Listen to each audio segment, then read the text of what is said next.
कि वो देश में हिंदू मुस्लिम कराना चाहते हैं। तो सोमवार को हम लोग कोर्ट जा रहे हैं यात्रा को रुकवाने के लिए। 2 तारीख से लेके 6 तारीख तक पूरे मध्य प्रदेश के दर्जनों जिलों में इस यात्रा के विरोध में धरना, प्रदर्शन, आंदोलन, ज्ञापन होगा और पुतला दहन भी होगा धीरेन्द्र का।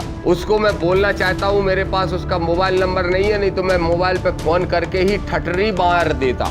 कोई संत की नालायक की ऐसी भाषा हो सकती है जैसी बोल रहा है धीरेन्द्र? दोस्तों, आपने कभी नहीं सोचा होगा कि बागेश्वर धाम की पद यात्रा को भी रोकने के लिए उन्हीं के संबंधित लोग अब सामने आएंगे।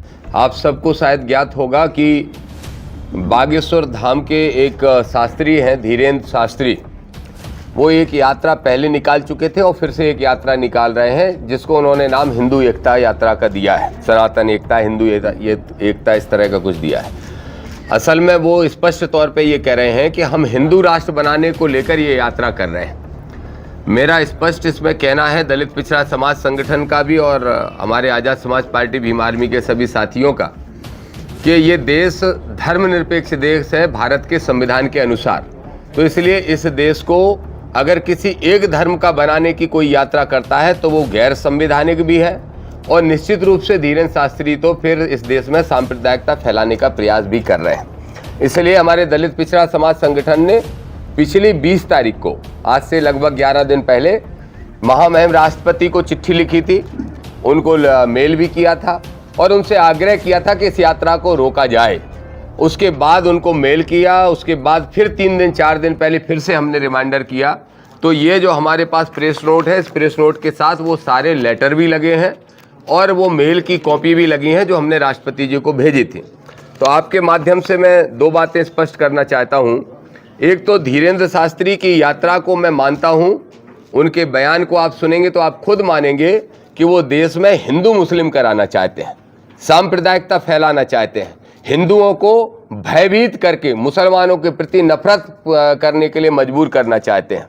ये यात्रा पूरी तरह से सांप्रदायिक है, देश के ताने बाने को, समाज को तोड़ने वाली है। ये मैं आपको स्पष्ट करना चाहता हूं और ये वीडियो भी मेरे पास मौजूद है।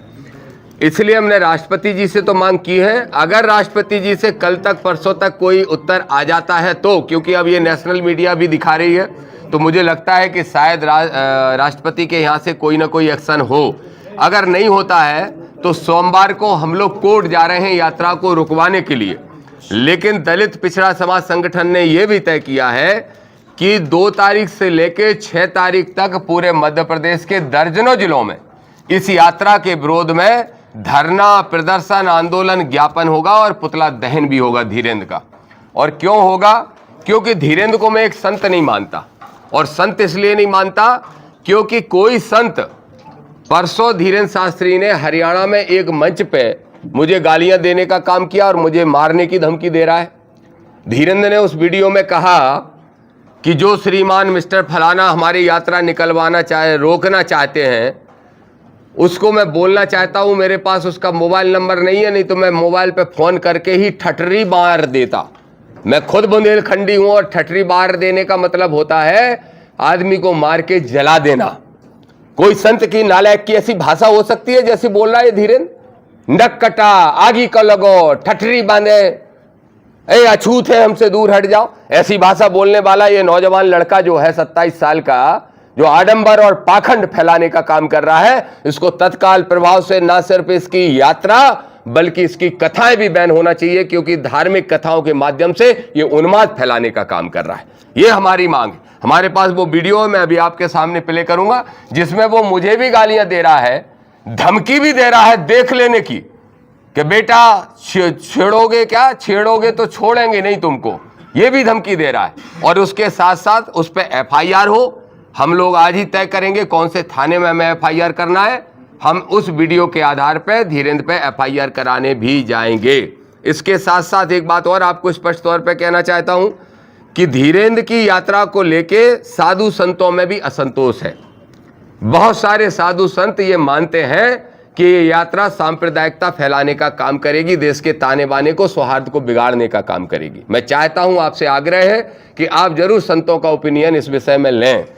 उन्होंने कहा बागेश्वर बाबा की पदयात्रा नहीं करने देंगे, सुप्रीम कोर्ट जाएंगे। हाँ, कल कही ना, कल कही, उनका नाम तो हम भूल गए। उन्होंने राष्ट्रपति जी को पत्र लिख के कहा है कि बाबा की पदयात्रा आएगी तो हम लोग रोकेंगे, वो सुप्रीम कोर्ट जाएंगे। अब हमारे पास उनका मोबाइल नंबर नहीं है, नहीं तो हम ठटरी तो पहले फोन से मारते।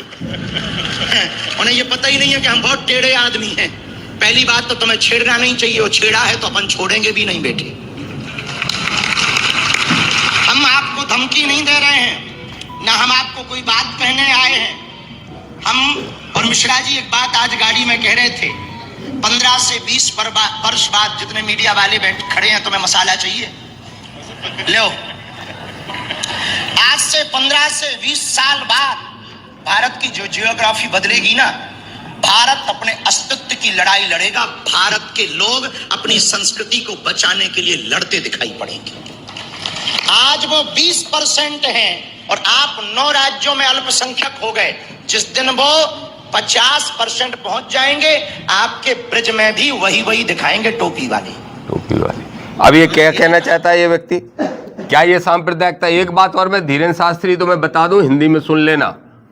तुम जैसे टेढ़ों को दामोदर यादव को सीधा करना आता है। तुम जैसे आडंबरी और पाखंडियों को न समाज को लूटने दूंगा, न पर्चियां निकाल के बेवकूफ बनाने दूंगा। और अगर मुझसे पंगा लोगे तो एक और बात का ध्यान रखो, ये जो तुम वहां पे करते हो पर्चियां निकालने के साथ साथ भूमाफिया बन के बैठे हो, और वहां कितने लोग गायब हो गए हैं, कितने की लापता की रिपोर्टें हैं, सब निकलवा रहा हूं मैं। और उसके बाद तुम्हारे यहाँ धरना देके 1 लाख लोगों को बैठूंगा और बेनकाब करने का काम करूंगा। मैं देश के प्रधानमंत्री नरेंद्र मोदी जी से कहूंगा कि अपना छोटा भाई घोषित करने के पहले जरा सोच लिया करेंगे कैसे आदमी को अपना छोटा भाई घोषित कर रहे हैं। ये भी मैं उनसे कहूंगा। तो मैं यही मेरा आपसे निवेदन है। और इतना ज्ञानी है, इतनी पर्चियां निकालता है तो मेरा नंबर नहीं निकाल पाया। मेरा नंबर निकाल लेता भाई। ऐसे ट्रिन ट्रिन ट्रिन ट्रिन हनुमान जी से बात करने वाला। सबसे पहले ये नौटंकीबाज बाबाओं की सिक्योरिटी हटाई जानी चाहिए। क्या जरूरत है इनको सिक्योरिटी की? अगर धीरेन्द्र सीधे हनुमान जी से बात करता है तो बोलो उसको कोई खतरा हो सकता है क्या? क्यों इनको सुरक्षा देके जनता का पैसा बर्बाद करने का काम कर रहे हैं? ऐसे जितने भी नौटंकीबाज बाबा हैं, इन सबकी सुरक्षा हटाना चाहिए और इनकी संपत्ति की जांच करना चाहिए। मैं तो ये भी कहूंगा कि सरकार को मोहन यादव जी, कृष्ण वंशज हो, एक इनिशिएटिव लेते हुए इनकी संपत्ति की जांच करके इनकी 90% संपत्ति दर्ज करा लो अपने मध्य प्रदेश के कोष में। मध्य प्रदेश का आधा कर्ज उतरने का काम होगा। धन्यवाद।